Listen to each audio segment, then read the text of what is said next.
¿Qué tal, colegas? Todos sean bienvenidos a una edición más de Entre Colegas de Birback. El día de hoy con un tema muy interesante que va a ser de mucha utilidad para poderlo llevar a la práctica en las diferentes clínicas. Tips para el diagnóstico en dermatología y terapia tópica, para el cual hoy tenemos el favor de contar con el doctor Octavio Mejía Ponce, quien es el doctor Octavio Mejía Ponce. Estudió la carrera de medicina veterinaria y zootecnia en la Universidad Michoacana de San Nicolás de Hidalgo. Posteriormente, realizó su especialidad en medicina, cirugía y zootecnia de perros y gatos en el Departamento de Medicina y Cirugía y Zootecnia para las Pequeñas Especies en la Facultad de Medicina Veterinaria por la UNAM. También tiene una maestría en medicina veterinaria, de igual forma por la Facultad de Medicina Veterinaria y Zootecnia de la UNAM, y actualmente es el responsable del servicio de dermatología en el Hospital Veterinario de Especialidades de la UNAM. Es toda una autoridad para podernos apoyar en este tema, y también el día de hoy nos hace favor de acompañarnos el doctor Carlos Lorenzana, ya un conocido de todos ustedes, gerente técnico, de Birback para los animales de compañía. Doctor Carlos, bienvenido seas. Muchas gracias. Gracias a todos, colegas, por participar en esta ocasión, en esta sesión de nuestro blog Entre Colegas. Y en esta ocasión contamos con la participación de un conocido de hace tiempo, el doctor Octavio Mejía, que como ustedes pudieron ver en su currículum, pues es una persona bastante capacitada para podernos hablar sobre el tema de dermatología. Y sin más preámbulos, me gustaría que el doctor Octavio Mejía se presentara y no sé si nos pudieras empezar a hacer un primer comentario sobre los tips que nos tienes preparados para esta parte de diagnóstico en dermatología. Sí, bueno, pues muchas gracias, doctor Carlos Lorenzana, por la invitación. Y pues comenzaríamos diciendo que en el diagnóstico de dermatología es muy importante ser sistemático y ordenado, como en otras especialidades médicas. Es muy importante que la información sea lo más completa posible. Si hablamos de la reseña, de la anamnesis, la historia clínica del paciente, pero es muy importante ser ordenado en la forma en que vamos recabando esa información y la forma en la que la vamos ampliando a través de las pruebas de diagnóstico, de las pruebas rápidas, que son las que normalmente hacemos en consultorio, hablando de dermatología, y las pruebas que mandamos al laboratorio, las pruebas que enviamos a un gabinete de imagenología. Es muy importante ir llevando un orden, llevando un propósito, el cual se va fortaleciendo con la información que previamente vamos obteniendo. Es digamos que el tip más general, ¿sí? Para tener un buen diagnóstico en dermatología.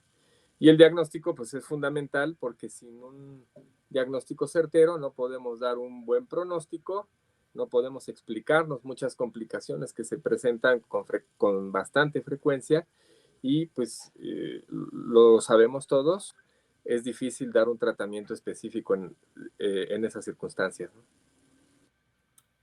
Perfecto. Creo que resalta, es bastante obvio que si no tienes un buen diagnóstico no vas a tener un buen tratamiento y si no tienes estos dos, pues no puedes continuar, ¿no?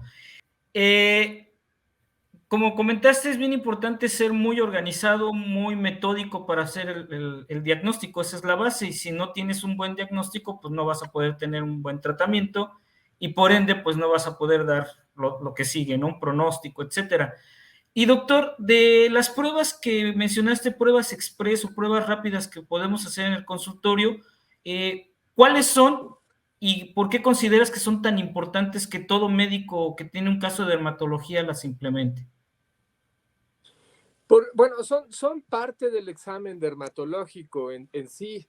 Normalmente estamos acostumbrados a verlas como parte de pruebas que nos van a ampliar la información, digamos, como parecido a una radiografía. pero en realidad deben ser parte del diagnóstico dermatológico de manera similar, por ejemplo, cuando en un examen oftalmológico se mide la producción de lágrima o se valora la integridad de la córnea, o como cuando en un examen ortopédico pues se realizan determinados movimientos de manera rutinaria. Digamos que por esas razones que vale la pena que se incorporen como parte del examen, ¿no?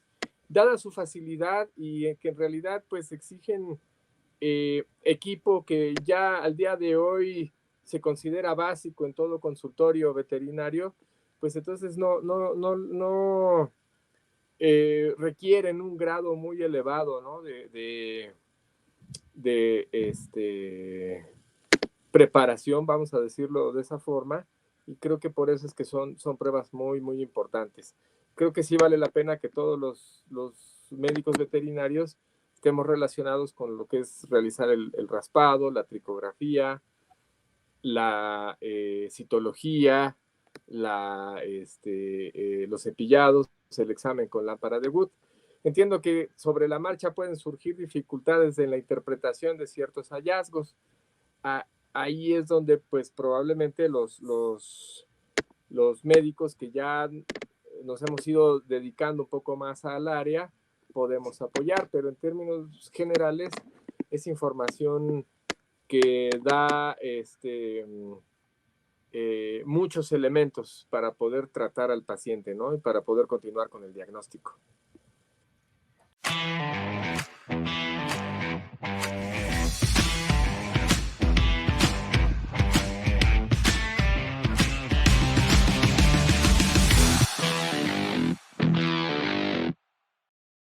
Doctor, Perfecto. una pregunta, en este sentido de cómo ya nos estás comenzando a hablar de ir armando un esqueleto para dar la consulta en dermatología. Te pregunto, digo, ya hiciste ahorita la mención de que es importante tener las pruebas. Y me gustaría que a lo mejor recalcáramos en qué puede repercutir hacia negativo no tener tanto la historia clínica completa como a lo mejor la prueba que certifique el tipo de patología contra la que me estoy enfrentando, porque muchas veces se inician tratamientos antes de estas pruebas y luego ya que están esos tratamientos y no funcionan, queremos empezar a hacer pruebas, ¿no? Sí, pues por ejemplo, es que si nosotros, por ejemplo, no tenemos la suficiente información, pues ahí se nos pueden ir pasando datos que son muy relevantes, ¿no? Hace un tiempo, por ejemplo, una alumna recibió un caso con un cuadro muy compatible con hiperestrogenismo en el macho, por ejemplo. Y una de las cosas que me decía es, el perro está castrado, ¿sí? Y entonces, pues la pregunta obligada en esos casos es si al perro, cuando se castró, le habían descendido los 2 testículos. Pero la sorpresa es que la propietaria dijo, yo nunca lo he castrado. Entonces, evidentemente, en ese caso, por ejemplo, ambos testículos habían desarrollado el tumor, pero todo se derivó de información que no se preguntó. ¿Y por qué no se preguntó? Pues porque no se incorporó un sistema.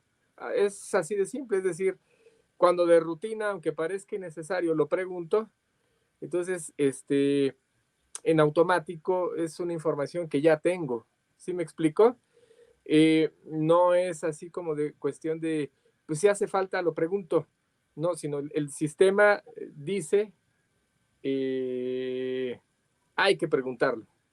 Y entonces yo lo pregunto siempre, en el 99% de las veces quizá no me sea útil el dato, pero en alguna ocasión lo será. Entonces por eso es importante que la información se obtenga lo más completa posible. Recuerdo, por ejemplo, otro caso en el que también otra alumna orientaba su diagnóstico presuntivo, sus diferenciales, hacia un problema endocrino porque el paciente ya era mayor de 8 o 9 años, no puedo recordar ahorita con exactitud, era un perrito mayor. Entonces, una de las cosas que yo le preguntaba es, ¿desde cuándo presenta el cuadro? Porque tú me estás describiendo lesiones que indican cronicidad. Entonces, no necesariamente lesiones como engrosamientos, que es lo que normalmente conocemos como hiperkeratosis, hiperpigmentación, se deben a un problema endocrino. También, de hecho, más a menudo surgen a consecuencia de la cronicidad. Entonces es importante que tú me digas ahorita, le preguntaba yo, ¿desde cuándo presenta el cuadro el paciente? ¿Sí? Y entonces, cuando se presentó a consulta el perrito, evidentemente ya como que el argumento es más factible un problema endocrino porque es mayor, se vino abajo, ¿me explico? Ya toma relevancia pensar que esas lesiones indicaban cronicidad. Entonces, es otro ejemplo, digamos, de cómo la información se puede ir, si obviamos preguntar cosas que son relevantes, ¿no? Y en cuanto a las pruebas, pues, digo, más de una vez ha habido casos en donde yo creo que hasta los médicos que hacemos dermatología nos ha pasado, a veces incluso se nos va algo, ¿no? Un ácaro, a veces, la dificultad que representan algunos de ellos de encontrarlos. Entonces, ya no digamos si no se buscan, ¿no? Más de una vez podemos encontrar, de acuerdo a esas pruebas rápidas, que el diagnóstico, el tratamiento se estaba orientando a otra cosa muy diferente. Entonces es muy importante, de preferencia, que se hagan todas, que se realicen todas. Yo a los alumnos les cito un ejemplo. Hace algunos años llegó el perrito del secretario general de la universidad. Lo llevaba su esposa, una persona muy amable. Y evidentemente hay un cierto grado de estrés porque pues es una autoridad del sitio donde uno trabaja, pues muy importante, ¿no? Y un médico que había estado haciendo varias prácticas allí en el hospital, por el aspecto de las lesiones, pero sí quiero aclarar que no lo culpo, o sea, las lesiones eran zonas alopécicas redondas, parecían una foliculitis bacteriana superficial, pero dio el tratamiento y no respondían, no estaba yendo bien, ¿no? Al paciente. Entonces, la esposa del secretario general, pues muy amablemente me dice, es que sabes que no mejora. Entonces, me doy cuenta de que, por ejemplo, una prueba que faltó hacer es el examen con lámpara de Wood, por ejemplo, ¿no? Faltó hacer la tricografía. Entonces, en ambos casos, aunque no pudimos ser contundentes, sí encontramos sospechas de que era muy probable que se tratara de una dermatofitosis. ¿Por qué se parecía clínicamente a una foliculitis bacteriana superficial? Pues porque a veces así son los hongos, ¿no? Entonces, al hacer, por ejemplo, tratamos de buscar con mucho ahínco una zona propicia para hacer una citología y nos llamó mucho la atención que no observamos una inflamación supurativa, que es lo clásico de una foliculitis bacteriana superficial. Y lejos de eso encontramos algunos neutrófilos, encontramos bastantes macrófagos en una proporción que no deberían estar allí. Se tomó entonces con todos esos antecedentes el cultivo y fue una dermatofitosis. Se inició de todas formas un tratamiento, pero se confirmó de esa forma la dermatofitosis. Entonces, podemos ver la importancia de no obviar esas pruebas, aunque también la mayor parte de las veces no nos van a dar información muy relevante. En la medida que las vamos haciendo, vamos ganando experiencia en su interpretación y puede llegar un punto en el que de veras sean muy útiles, ¿no? A veces se obvian y se da por sentado que una presentación clínica es puede ser una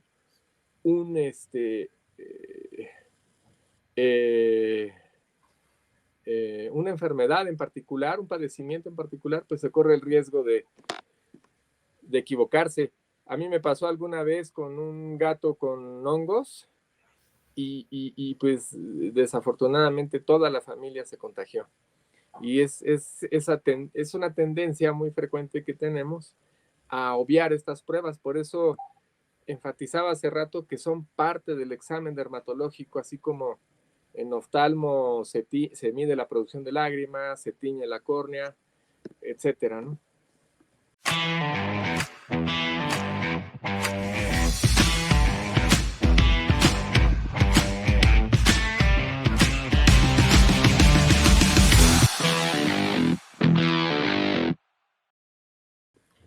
Fíjate qué caso tan interesante, ¿no? Porque pues incluso cuando lees la literatura te dicen que normalmente es al revés, ¿no? Que lo que parece un hongo generalmente es una foliculitis y aquí fue al revés, ¿no? Lo que parece una Aquí fue al foliculitis revés. en realidad. Qué caso tan interesante y bueno, queda muy claro que obviaste una prueba y eso ya te echó a perder todo lo demás del trabajo, ¿no? Doctor, mencionaste que las 5 pruebas que uno debe de tratar de practicar para poderlas dominar y mejorar en la cuestión clínica era el raspado, la tricografía, la citología, el cepillado y la inspección con lámpara de Wood. Empezando por el raspado, ¿cuáles son los tips o cuáles son los consejos que nos pudieras dar para mejorar tanto para aprender a hacerlos como para mejorar en aprender a leerlos? Bueno, yo creo que la parte fundamental es escoger el sitio que va a incrementar las posibilidades de obtener material. En ambos casos, recordemos que normalmente hay 2 tipos de raspado, profundo y superficial. Y en ambos casos, entre más gruesa sea la epidermis, menos posibilidades tenemos de obtener el material que estamos buscando. Entonces, zonas muy engrosadas difícilmente nos van a proporcionar la información que queremos. Eso es una parte importante. Si escogemos el sitio de acuerdo a algunas lesiones, también incrementamos esa posibilidad. Por ejemplo, recordemos que el raspado superficial buscamos normalmente ácaros que viven en el estrato córneo. Difícilmente pasan más allá del estrato córneo, pero que en muy pequeña cantidad generan signos. Es el caso de Sarcoptes, el caso de Otodectes y, bueno, en menor proporción de Notoedres, ¿no? Pero fundamentalmente buscamos Sarcoptes. Entonces, si nosotros vale la pena que seleccionemos un sitio de piel delgada con lesiones características que pues normalmente son el eritema, pápulas, por ejemplo, ¿no? Entonces, si rasuramos previamente, incrementamos esas posibilidades. Recordar de colocar suficiente aceite, porque a veces se coloca muy poco y eso hace que se pierda material, pues el aceite tiene la función de aglomerar todo el material que estamos recolectando en una pastita, que es la que vamos a distribuir sobre la laminilla. A veces, por ejemplo, si buscamos en el caso de Sarcoptes, que es un sitio muy habitual, el borde auricular ya tiene muchas costras, ¿no? Entonces ahí es importante movernos un poquito hacia la periferia de las costras para incrementar la posibilidad de traernos los ácaros, ¿sí? Si las costras, si las estamos quitando con la navaja, pues podemos raspar un poquito sobre la zona que quede, un poquito erosionada, vamos a sangrar un poquito al paciente, pero con eso incrementamos también las posibilidades de traer material. Cuando hablamos de un raspado profundo, recordemos que pues, normalmente buscamos ácaros demodésicos que viven en el folículo piloso. Entonces, las lesiones que normalmente nos indican la foliculitis, pues es la alopecia, la presencia de comedones, cilindros foliculares. Eso va a incrementar también las posibilidades de que obtengamos los ácaros. Dar un buen pellizco para tratar de que esos ácaros se muevan hacia la superficie y raspar con suficiente profundidad. Ahí sí tenemos que irnos, a veces, pues llevarnos toda la epidermis, ¿sí? Es importante no ser muy generosos, porque a veces podemos dejar una cicatriz. Entonces, un área más estrecha, más reducida, ¿sí? Donde dimos el pellizco, ahí nos enfocamos una vez más con suficiente aceite. Y ya cuando hablamos de poner el material en la laminilla, tratar de que sea delgado, de distribuirlo uniformemente por toda la laminilla, porque eso también va a incrementar las posibilidades de que encontremos los ácaros, ¿no? Si el material quedó demasiado aglomerado, perdón, entonces también disminuye la posibilidad de que podamos encontrarlo. Es importante también ser sistemáticos, ordenados en revisar toda la laminilla. Es una falla muy frecuente, porque luego ya por cuestiones de tiempo, cansancio, no se revisa toda la laminilla. Y sobre todo, por ejemplo, si hablamos de Sarcoptes, que a veces lo único que encontramos es un huevecillo, entonces es importante revisarla toda. Ya el estilo depende de cada quien. Hay quien va a lo largo, hay quien va de arriba para abajo, hay quien describe una especie de Z. Eso ya depende de cada uno. Hay quien le gusta primero usar el panorámico y de ahí pasarse al seco débil. Al objetivo seco débil ya depende de cada quien, pero es muy importante ser muy sistemático y que el material sea uniformemente distribuido en la laminilla. Perfecto, muchas gracias. No sé si tú tengas alguna pregunta, Osiris. Pues yo creo que igual continuarnos con los tips que nos puede dar para estas 5 pruebas, ¿no, Carlos? Así que ahorita ya nos habló de raspado. Perfecto. Fíjate, doctor, algo que a mí me ha llamado un poquito la atención, no sé si tú lo compartas, de repente cuando buscas literatura que te hable de la tricografía, como que no encuentras mucho, del raspado sí, incluso artículos que hablan hasta de debates, ¿no? En el caso del Demodex, que si encuentras uno, no es, etcétera, pero en el caso de la tricografía, no hay tanta información.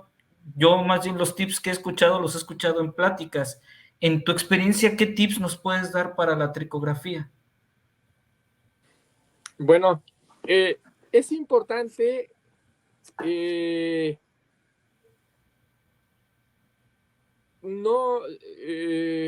yo creo que así como dices, doctor, hacerla, ¿no? Hacerla aunque haya poca información. A menudo he escuchado a colegas comentar que es un estudio que no es relevante, como que no da mucha información, como si no fuera importante, sobre todo patólogos, ¿sí? Me ha tocado mucho escucharlo. Pero yo creo que es un estudio que da muchísima información, muchísima. Entonces la clave sería hacerla, ¿no? Hay que seleccionar el pelo, sí, del sitio representativo. A ver si me explico bien. Por ejemplo, si se habla de una zona completamente alopécica y de verdad no hay un pelo cercano en el centro de esa lesión, pues evidentemente que me tengo que mover a la periferia. Pero si llegara a haber pelo en el centro de esa lesión, esos a veces vale mucho la pena también recolectarlos, ¿no?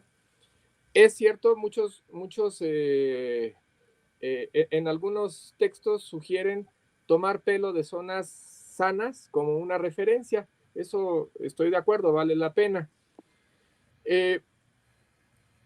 Pero si vemos una zona alopécica y vemos pelos de muy feo aspecto, no hay que desecharlos, hay que recolectarlos y hay que verlos, ¿no? Y pues es importante se sugiere tratar de combinar lo que sería firmeza con delicadeza. Firmeza para no desprender pelos que estén en la etapa de telogén, ¿sí? Y delicadeza para no deformar el tallo. Que la deformación que inducimos nosotros en el tallo suele ser muy característica, es un doblez muy característico, el que nosotros dejamos, ¿no? Si le pusimos mucha fuerza, ¿no? Al apretar el tallo. Hay que obtener bastante pelo, ¿sí? Yo creo que unos 4 o 5, pues difícilmente nos van a ayudar. Hay que tratar de obtener bastante, de 50 para arriba, 30 para arriba, si ya en el peor de los casos, ¿no? Y tratar de colocarlo en una laminilla con aceite, porque es muy frecuente que no se le ponga aceite, ¿no? Entonces ese pelo nunca se va a quedar en la laminilla. Entonces con aceite y tratar de distribuirlos lo más paralelos posible entre ellos. Esto es muy fácil si el pelo es corto, y sí puede ser todo un reto si el pelo es muy largo, ¿no? Puede ser o prácticamente imposible. Doctor. Ya que sí. No, adelante, Perdón, adelante. Sí, ya que tenemos la laminilla, ya que tenemos la muestra de pelo, pues sí, siempre es una vez más, ser sistemáticos, ser ordenados. No importa si queremos ir de la raíz a la punta o de la punta a la raíz, pero examinarlos en el mismo orden, los pelos obtenidos, y recordar que pues en el caso, por ejemplo, del tallo, tenemos que valorar la relación cutícula, corteza, médula. Hay que valorar la forma de los melanosomas, su número, su ubicación, es importante.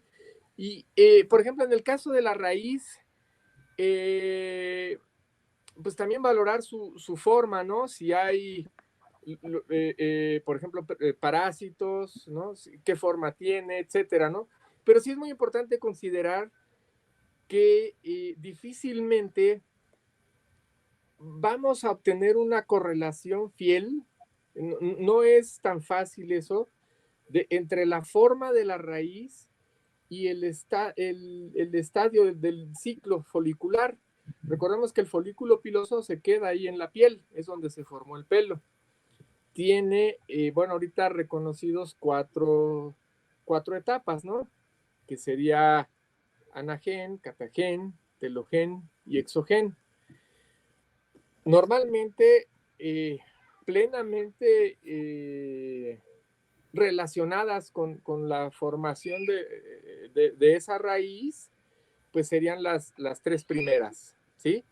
Pero la forma que nosotros encontremos en una muestra de pelo no va a llevar una fiel correlación de la etapa en la que se encuentre ese pelo. Quizás la excepción sea la típica raíz en forma de lanza, ¿sí? Cortita, con una cutícula prácticamente igual de gruesa que la del tallo, que esa corresponde normalmente a anagen, a telogen, perdón, a telogen, a la etapa de telogen, ¿sí? Pero ¿qué pasa con las etapas de anagen y catagen? Es difícil determinarlo, ¿no? Probablemente la de anagen, una raíz en anagen, más característica sea esa raíz muy larga, que se retuerce, con la presencia de melanosomas en esa raíz, ¿no? Recordemos que los melanosomas, en el caso de esta parte del pelo, pues se van desintegrando conforme avanza hacia la etapa de telogen, ¿sí? Pero no, salvo que sea un pelo muy pigmentado, pues ahí sí se retienen. Pero en la etapa de anagen,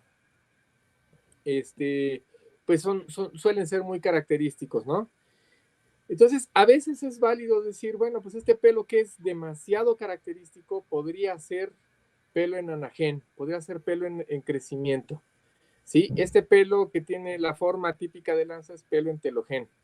La parte que definitivamente sería muy difícil sería la etapa de catagen.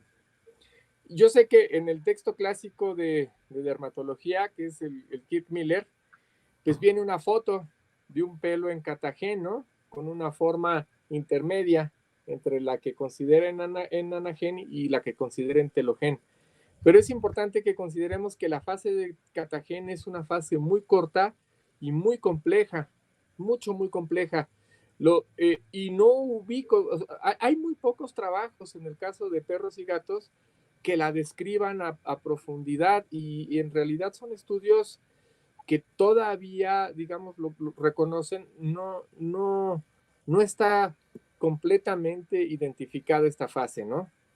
Los estudios que hay son de humanos, son de ratón, y entonces se da uno cuenta que es una fase extraordinariamente compleja y muy corta. Entonces, a lo mejor lo que tendríamos que esperar es a que surjan estudios con diferentes indicadores moleculares para poder de allí derivar la contraparte en la morfología de la raíz. Entonces, bueno, lo que quiero decir en pocas palabras es que normalmente reportamos formas en crecimiento y en telogen. Es lo que normalmente se reporta, ¿no? Y es con lo que normalmente se hace una interpretación. Si en realidad ese paciente, la proporción que estamos viendo de raíces en crecimiento es normal o no, y lo mismo sería en la etapa de telogen, ¿sí? Sí, digo, como quiera que sea, todas estas pruebas hay que relacionarlas siempre con los hallazgos, con todo la información que se va obteniendo. Entonces, pudiéramos, a mí me surge ahorita la pregunta, en los textos te dicen que un pelo telogenizado, una muestra totalmente telogenizada, puede ser sugerente de un desorden endocrino. En tu experiencia, ¿qué nos pudieras opinar? Sí, sí, claro. Un perro con una alopecia simétrica, bilateral, algunos cambios seborreicos, es decir, con signos compatibles de la endocrinopatía de la que estemos hablando, y que tiene una muestra en donde prácticamente todos esos pelos están en telogen, pues sí, es muy sugerente, ¿no? De una endocrinopatía. Un problema que también es relativamente frecuente es lo que se describe como una defluxión telogénica, ¿sí? Las defluxiones son sincronizaciones del folículo piloso en alguna etapa del desarrollo, una sincronización que no es la normal, ¿sí? Es una sincronización desproporcionada y que puede o no dejar un defecto en el tallo del pelo, ¿sí? O puede, por ejemplo, en la defluxión telogénica, sería una especie de arresto folicular, ya no vuelve a crecer ya no se está desarrollando nuevo pelo porque el folículo está sincronizado en la etapa de telogen. Y es probablemente un padecimiento más frecuente incluso que algunas endocrinopatías, ¿no? Se asocia a estrés fisiológico, estrés psicológico, o los dos, en el caso de los perros, más a menudo estrés fisiológico, y esto puede llegar a veces a aparecer una endocrinopatía, ¿no? Entonces, por eso es importante, una vez más, los datos de la historia para que el hallazgo tenga relevancia.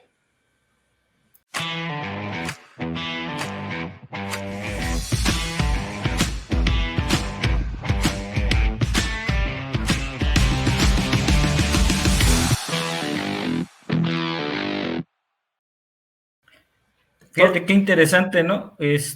Porque cuando tú escuchas, ahora sí que las pláticas clásicas que hablan de esto, no te ponen, yo no había escuchado esta parte de que pudiera ser por estrés fisiológico, y de ahí otra vez surge la importancia, como lo acaba de decir Octavio, de que si no relacionas lo que estás viendo macro con lo micro, te vas a confundir.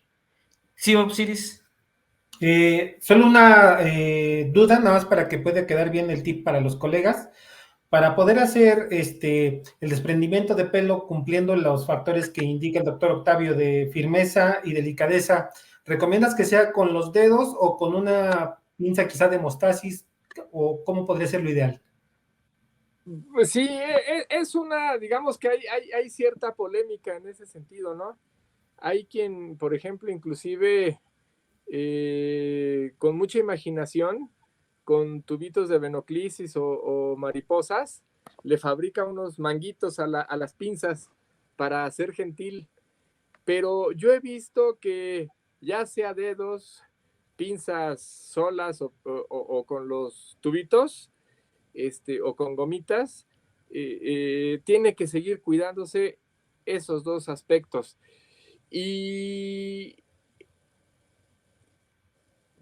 cómo poder saber cuánta fuerza es difícil determinarlo. A veces se encuentra uno, les digo, es un doblez muy característico el que uno deja. Es como si dobláramos es peculiar.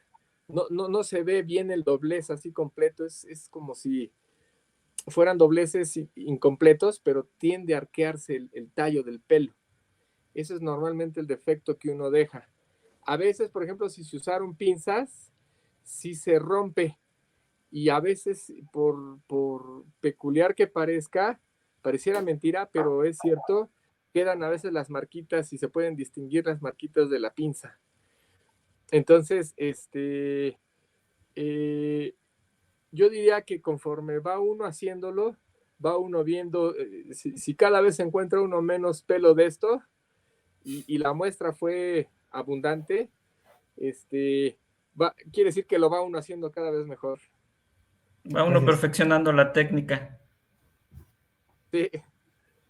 Y para continuar con el tema de los tips de diagnóstico, pues pasamos a la que muchos libros mencionan que es la reina de las técnicas, ¿no? La citología. ¿Qué tips nos pudieras dar para hacer citología? Porque esto también es un campo muy amplio, ¿no? Una cosa es hacer citología de masas, otra cosa es hacer citología de una foliculitis. Entonces, en tu experiencia, por ejemplo, ¿cómo debería de tomar una muestra cuando yo tengo una situación de una foliculitis? Bueno, nuevamente es seleccionar el método apropiado para las lesiones que estoy encontrando, ¿no? Por ejemplo, si encuentro pústulas en la foliculitis bacteriana superficial, pues pueden encontrarse pústulas, ¿no? Digamos que no, a lo mejor no es quizás la lesión más frecuente, pero se pueden encontrar. Entonces, a veces se puede romper la pústula y hacer un frotis, o puncionar la pústula y hacer el frotis con el material recolectado. Si encontramos collaretes epidérmicos, también es factible hacer un frotis. Si es muy reciente el collarete, ¿no? Eso lo vamos a distinguir porque está muy húmedo y muy eritematoso. Entonces podemos con cuidado levantar las costritas, las escamitas del collarete y esa zona debajo hacer el frotis. Si quizás no está muy húmedo, lo que procede es hacer un acetato, ¿sí? Si solo es una zona alopécica redonda, pues el acetato, pero hay que presionar muy bien, mucho. Ahí difícilmente podemos obtener suficiente información.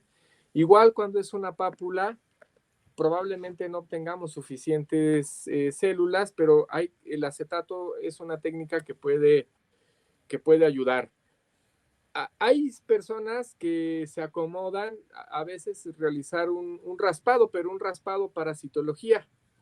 Es decir, en el raspado para citología, lo que hacen es raspar con la navaja de bisturí y con ese material que no tiene aceite, hacen el frotis. A mí particularmente no me gusta, pero he conocido colegas que me comentan que les acomoda bastante la técnica, ¿no?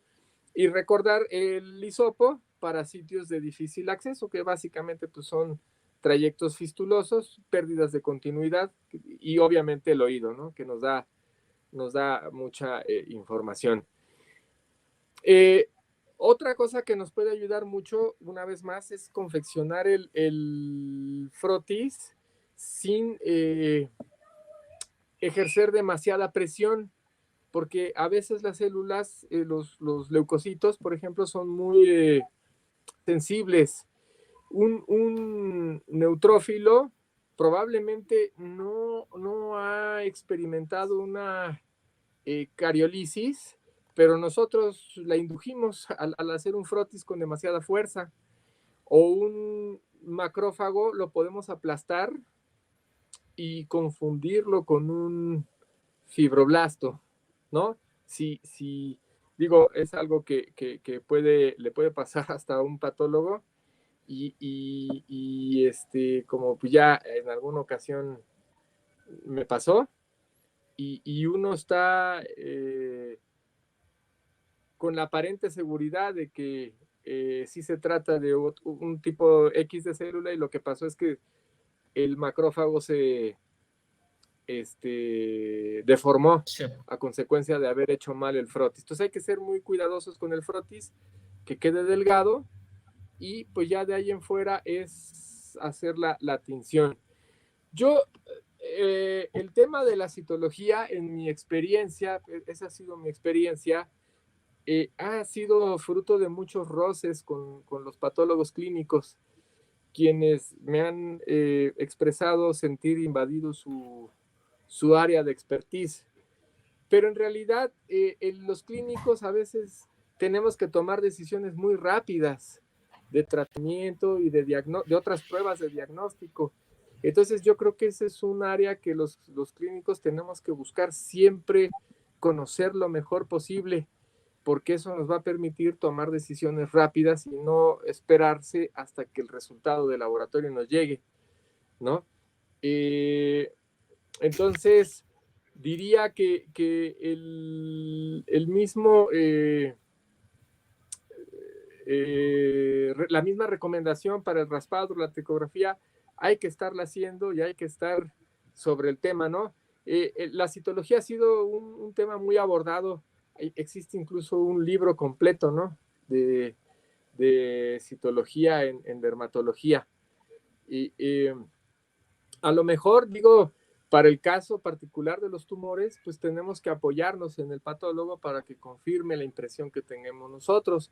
Si hablamos de hongos subcutáneos, por ejemplo, u otro tipo de microorganismos que no son los rutinarios, pues tenemos nosotros que apoyarnos del patólogo para que confirme los datos que estamos sospechando. Pero en la mayoría de las inflamaciones vale mucho la pena que lo tratemos de conocer las células, relacionarlos con los diferentes tipos de inflamación, ¿sí? La inflamación supurativa, la inflamación histiocítica, la mixta, cuando decimos que es granulomatosa, cuando decimos que es piogranulomatosa, eosinofílica, mastocítica, linfocítica, para que así de esa forma podamos ayudarnos en el diagnóstico. Y hay que recordar que hay algunas células que son normales y que pueden producirnos mucha confusión. Por ejemplo, los queratinocitos basales o los queratinocitos nucleados provenientes de estrato córneo, de estrato granuloso, pueden confundirnos, ¿no? En ese sentido.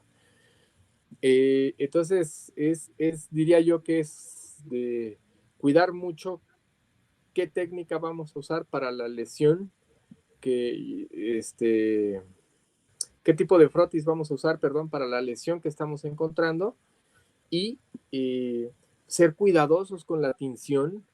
Yo creo que los clínicos ahí sí tenemos como que meternos más en la parte de qué uso le vamos a dar, cómo vamos a usar las tinciones, porque es bien, yo por ejemplo batallo mucho en ese sentido con mis alumnos, las tiran o las contaminan, ¿no? Y de repente toma una citología buscando bacterias y ya se encontró uno de Modex de la muestra anterior. Entonces, es importante que ellos, que se le dé un buen manejo a la tinción, y pues ya de ahí en fuera, relacionarlos lo mejor que podamos con los diferentes tipos de inflamación, las células que son normales y otros hallazgos, ¿no? Y bueno, lo bueno es que ahora tenemos excelentes patólogos clínicos, apoyarnos siempre con ellos en los casos que hay duda, ¿no? Que hay o que implique un problema de salud muy importante, como puede ser una neoplasia o un hongo subcutáneo. Gracias, doctor. Fíjate que acabas de comentar algo muy, muy interesante, ¿no? Yo alguna vez escuché al doctor Couto decir que la citología es para el clínico y los demás estudios son para el patólogo clínico, pero que los clínicos deberíamos de estar muy familiarizados con la citología porque incluso te va a ayudar a orientar mejor tu diagnóstico o hacer mejores, incluso biopsias para remitirlas ya sea al patólogo o al patólogo clínico, ¿no? Creo que no solo en dermatología tienes que mejorar en el caso de este diagnóstico, hay muchas otras ramas en donde vas a necesitar hacer citología y eso, como tú lo mencionabas, es rápido, es en la clínica, te puede dar mucha información. El asunto es que esto te lleva tiempo. La primera vez que ves una citología tú solito, estás llorando porque el que esté junto a ti el que te enseñó a hacerlas, ¿no? Sí, sí, sí, sí. Pero ya con el paso del tiempo se va ubicando sin mayor problema. Pero eso que dices, doctor, es muy importante, no nada más en dermatología, en un montón de cosas, ¿no? Si, una peritonitis, yo recuerdo un caso de una peritonitis en un lugar que trabajé y estaban algo angustiados porque decían, ¿qué hacemos? El laboratorio ya ahorita no recibe la muestra y no sé qué decidir. Yo les decía, pues, no sé si sea parecido a la piel, pues a ver, vamos a tratar de interpretarla, ¿no? Pero creo que es importante hablando de lo que de cualquier otra área médica, tener el conocimiento para interpretarla da muchísima información y sin necesidad de esperar a veces al laboratorio, ¿no? Sino nosotros tomamos la decisión ahí rápido, si ya sea que vamos a dar un tipo de antibiótico, si vamos a realizar un cultivo, si de verdad hay una infección o probablemente no sea infección, sea de otra naturaleza, la inflamación y por eso sea otro el tratamiento que necesitemos dar. Y Doc, antes de pasar gracias. Antes de pasar a platicar un poquito de terapia tópica, ya para cerrar esta parte de tips en la diagnóstica, me gustaría que nos compartieras tips sobre la prueba con la lámpara de Wood. Bueno, con la lámpara de Wood es importante, como dice la literatura, dejarla calentarse, ¿sí? Para que la longitud de onda se estabilice, ¿sí? Yo a menudo he escuchado que las lámparas, unas lamparitas que se pusieron de moda chinas, no son buenas, ¿no? Las pequeñas, solo ¿no? para ver billetes falsos. Pero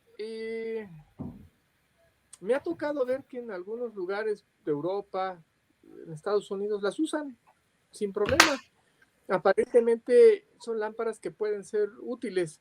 Yo les diría que son las que utilizamos y cuando la lámpara da una fluorescencia positiva, al día de hoy no ha fallado. Ahí crece dermatofito. Entonces, digamos que sería importante, uno, sí dejar que se estabilice unos 5 minutos prendida. Y luego, sí es importante no hacer, digamos, digo, perdón por la comparación, pero para hacer un escáner tipo el aeropuerto, ¿sí? Sino dar tiempo y pasarla despacio, detenerse en las zonas sospechosas con suficiente tiempo para que la fluorescencia se pueda establecer. A veces no es así luego. A veces le lleva un tiempo a la fluorescencia poder distinguirla, ¿no? Con claridad.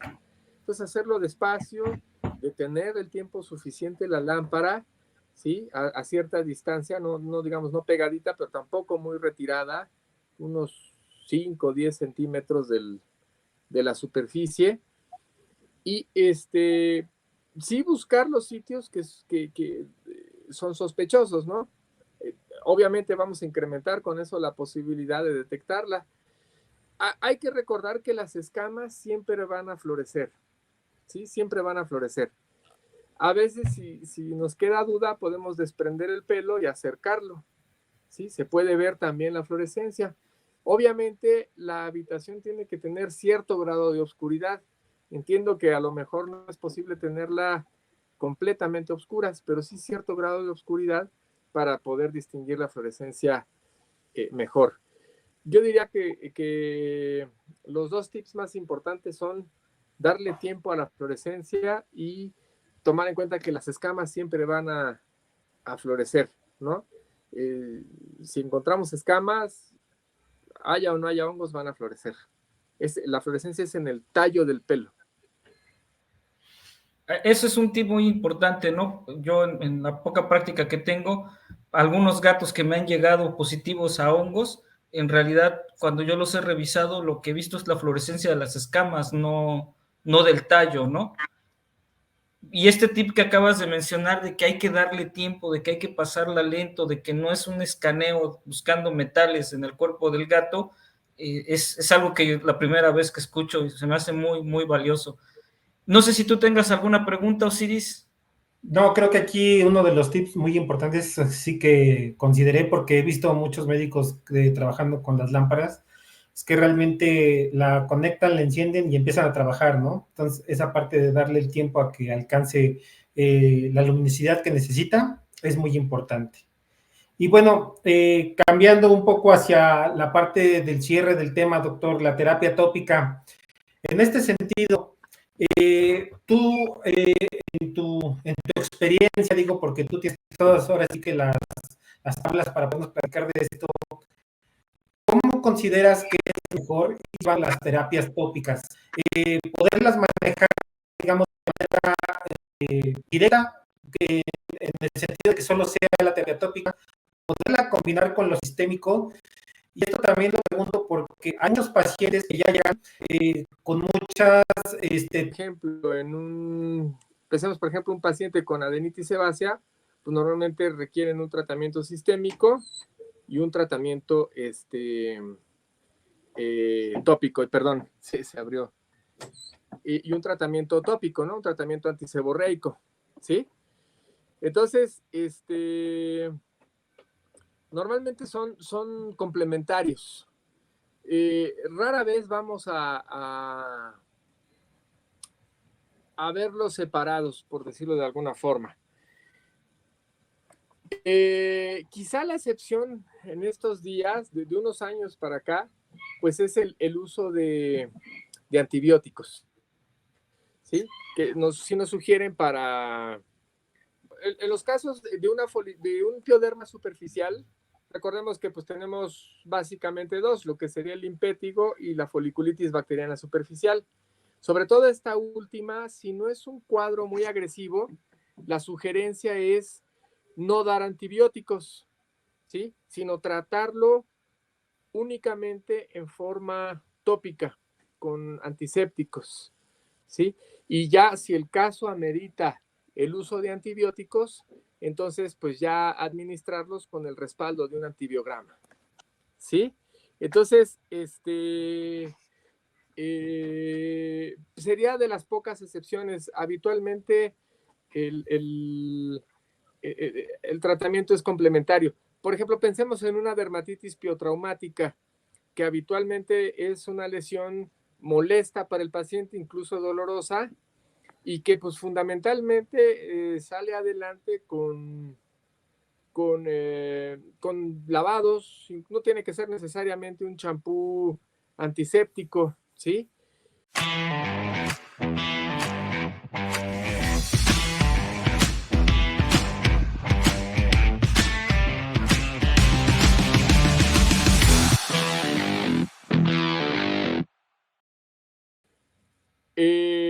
Sin embargo, a muchos de esos pacientes les podemos dar, si es que es procedente, un tratamiento breve con glucocorticoides orales y podemos acrecentar la mejoría, ¿no? Del paciente, su bienestar. Entonces, generalmente son complementarios. Hay algunas excepciones que ahorita, pues de momento, la que más se me ocurre es esa sugerencia que nos dan en caso de piodermas que no sean muy agresivos, pues utilizar de preferencia un tratamiento tópico, no antibiótico, sino tratar de controlarlo solo con el tratamiento tópico. Y doctor, ¿tú tienes alguna sugerencia o tú a los tutores de las mascotas ahora les haces sugerencias particulares de cómo realizar el baño o cuál es tu experiencia? Porque sabemos que muchas veces decimos báñelo y pues el dueño lo va a bañar como él crea conveniente. En tu experiencia, Sí. ¿cuáles son los tips que compartes con el dueño de la mascota? Bueno, siempre, por ejemplo, si vamos a utilizar un champú, por ejemplo, es muy importante que exista un baño previo para eliminar mugre, costras, X cosa que no queremos que esté allí, que generalmente interfiere de alguna manera con la respuesta, ¿no? Una vez más, sobre todo si es un tratamiento contra un pioderma, por ejemplo, este aspecto cobra mucha importancia porque la materia orgánica a veces inactiva muchos antisépticos. Entonces, tiene que existir un baño previo. Entonces, un baño con un champú de uso regular. Si procediera algún otro principio activo, pues se puede usar, pero normalmente es un champú de uso rutinario. Y ahora sí viene el champú medicado, ¿sí? Dependiendo del padecimiento, a veces vale la pena rasurar, a veces no es necesario. Y ese champú medicado, pues normalmente se deja actuar un determinado tiempo. Tiene uno que ir viendo cuál es el tiempo más idóneo, dependiendo pues de la gravedad del problema y del principio activo que estemos utilizando, del paciente también e incluso a veces del propietario, para recomendar un tiempo de acción. La mayoría van de 5 a 10, 15 minutos, ¿sí? Pero a veces es procedente utilizar mayor tiempo de contacto. Una vez más depende de las circunstancias, ¿no? Yo, por ejemplo, siento que tiempos mayores de 15 minutos se les tiene mucho temor, que a veces los tiempos de mayores a 15 minutos existe mucha resistencia a usarlos, pero con frecuencia son procedentes, es decir, van a tener un buen tiempo de acción y difícilmente generarán un efecto colateral, ¿no? Entonces, sí, entiendo que hay que ser cautelosos, pero la mayor parte de los principios activos permiten, si el caso lo requiere, un mayor tiempo de contacto. Entonces, digamos que el consejo es así, fundamentalmente, un baño previo, y el siguiente es, si es procedente, rasurar, y si no, pues se puede dejar el pelo y el tiempo de contacto. Una cosa muy importante es literal, el masajito para que haga espuma, porque muchos propietarios se desesperan y ya no lo hacen o terminan utilizando un cepillo y terminan siendo muy abrasivo el procedimiento para el paciente. Entonces, ahí hay que recomendarle que tenga paciencia para darle el masajito, el tiempo suficiente para que haga espuma. Sobre todo muchos champús a base de clorhexidina o peróxido de benzoilo no hacen espuma fácilmente. Entonces, que tenga paciencia, que sea masajito, que sea masajito. Si de plano la zona está muy difícil, pues a lo mejor quizá una fibra así de plástico y hacerlo con suavidad, pero de preferencia masajito, para que haga espuma, y a partir de entonces ya contamos el tiempo de contacto, ¿no? Solo a partir de entonces. Este tip que acabas de comentar es bien interesante porque mucha gente no entiende que los shampoos a base de antisépticos y particularmente el peróxido benzoilo difícilmente espuman y se desespera la gente y después ya abandona el uso de los productos. Y este tip que nos estás dando de masajear de manera delicada y con paciencia para formar la espuma es algo que la verdad es la primera vez que yo escucho y se me hace un consejo muy interesante para el veterinario y para los dueños de las mascotas. Te agradezco el tip, la verdad que es bien interesante. Y con respecto a esto que mencionabas de rasurar o no, ¿qué tanto depende de la lesión o del largo del pelo de la mascota o por economizar producto? Bueno, principalmente de los dos primeros, porque a veces sí hay lesiones que son muy relevantes, ¿no? Hay presentaciones clínicas que son muy relevantes, como por ejemplo un pioderma profundo, son muy relevantes. Necesitamos que el champú contacte lo mejor que se pueda la superficie y por eso es que necesitamos hacer el rasurado. Muy largo no permite que el producto contacte, ¿no? Va a depender, puede depender de ambos factores. Yo diría que entre más profunda es la lesión o más engrosada se encuentra la piel, el pelo es un factor que más interviene con el tratamiento tópico. Perfecto. Doctor, una pregunta que a mí ahorita me surgió. Cuando hablamos, por ejemplo, de la limpieza previa a la aplicación de un producto antiséptico, ¿esto también lo aplicarías a las piodermas mucocutáneas? Porque normalmente no te dicen que laves primero, sino que apliques el producto. Sí, esto es posible, sí, porque hay que recordar que la zona también va a generar muchos material proteináceo, por ejemplo, materia orgánica.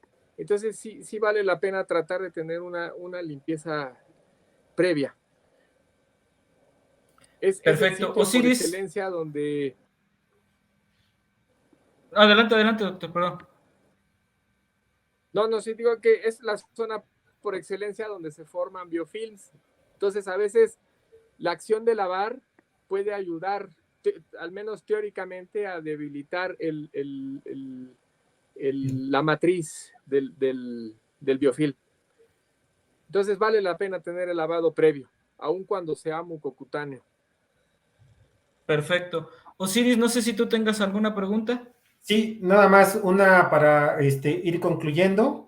Doctor, las terapias tópicas, muchos colegas las manejan hasta el punto en que ya casi la piel se ve recuperada, otros las alargan hasta que la piel ya está totalmente recuperada y todavía incluyen incluso algunos baños ya estando bien. ¿Cuál sería el momento ideal que tú consideras donde ya la podemos detener? Bueno, también va a depender un poquito del padecimiento, de la enfermedad de la que estemos hablando. Por ejemplo, en los casos de los piodermas, siempre se sugiere prolongar la terapia aun cuando ya la lesión esté con claros signos de mejoría. A lo mejor no al 100, pero sí ya al 80, 90% de mejoría, por decirlo de alguna forma, ¿no? A lo mejor lo que sí podemos hacer es disminuir la frecuencia de los baños. Si habíamos empezado con 3, 4 veces por semana o incluso para algunos para algunos casos de infección diario, entonces ya lo podemos ir ampliando ese intervalo de tal forma que se bañe con menor frecuencia. Casos, por ejemplo, de no hay infección, vamos a pensar que no hay una infección, pero sí a lo mejor hubo muchísimas costras, ¿no? Con el caso de los baños, en el caso de los baños las fuimos eliminando, ¿sí? Poco a poquito. O sea, a lo mejor ahí no tenemos que prolongarnos mucho. No había una infección, no documentamos una infección durante el examen dermatológico y una vez que las costras se han ido removiendo y el paciente está mejor, podemos establecer una frecuencia, pues, la rutinaria de cada paciente, ¿no? De baño. Gracias, Perfecto. doctor. Pues, doctor, te agradecemos muchísimo tu participación en este episodio de Entre Colegas. La verdad es que nos has dejado tips muy particulares que nos van a servir en la práctica clínica. Yo en lo particular me llevo 2 muy interesantes que nunca había considerado y que es la primera vez que los escucho. Te agradecemos mucho tu participación. Esperamos seguir contando con tu apoyo para seguir trabajando con nosotros aquí en el Entre Colegas. Y pues no nos resta más que agradecerte. No, al contrario, yo les agradezco mucho que me hayan invitado y estamos a la orden. Gracias, doctor Octavio. Gracias, doctor Carlos. La verdad, fue una plática muy interesante, se fue muy rápido. Colegas, no duden en dejar sus preguntas en las redes sociales donde se está transmitiendo Entre Colegas, Spotify, YouTube, Facebook, y para que les podamos dar seguimiento a las que ustedes tengan, aquí tanto con el doctor Carlos como con el doctor Octavio. Muchísimas gracias, doctores. Pasen excelente tarde o noche donde quiera que estén. Gracias.